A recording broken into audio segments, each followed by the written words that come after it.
Brother కొద్దిగా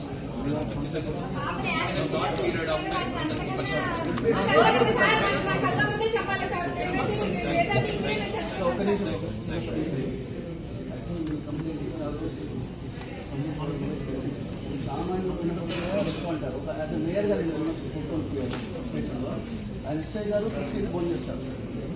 మా party వాళ్ళు గౌరవించకపోయినా కూడా అది మేయర్ చేయగానే ఆయన గౌరవించారు. ఎస్ఐ గారు ప్రసాద్ గారు ఆయన ఫోన్ చేసి రమ్మంటాడు. వచ్చినాక లోకల్ ప్రజాప్రతినిధులు అంతా భయపడి పని చేసుకుంటారు. అంతసేపు ఫోన్ చేసుకుంటున్నా కూడా లాస్ట్ తీసుకోలేదు. మేము కూడా అక్కడ ఉండే ఏఎస్ఐ గారికి కంప్లైంట్ ఇచ్చేవాళ్ళము.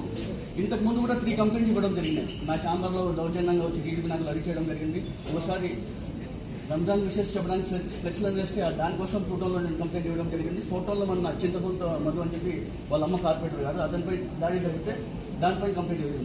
ఏ ఒక్క చర్యము తీసుకోవడం లేదు సార్. మేమేం న్యాయం కోసం అడుగుతున్నాం సార్. మేమే అక్రమాలు దాడులు ఏ విధంగా ఏమి ఉన్నాం మా వైపు నుంచి.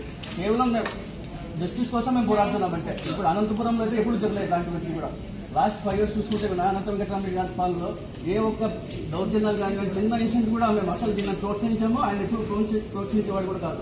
ఇలాంటివి జరుగుతుంటాయి. ఇప్పుడు మీరన్నీ కూడా ఈ 3-4 కంప్లైంట్స్ ముందే మీరు తీసుకుంటే యాక్షన్ ఇవన్నీ జరిగే బాగా నేను తెలియజేస్తాను.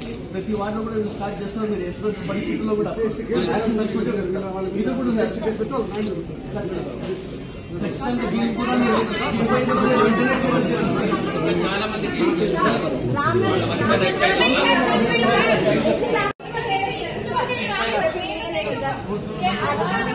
రామ్నగర్ లో ఇది రామేశ్వరం దగ్గర అదే విధంగా పక్కనే వైన్ షాప్ ఉండాలి. అక్కడ పెట్టడానికి కూడా అవకాశం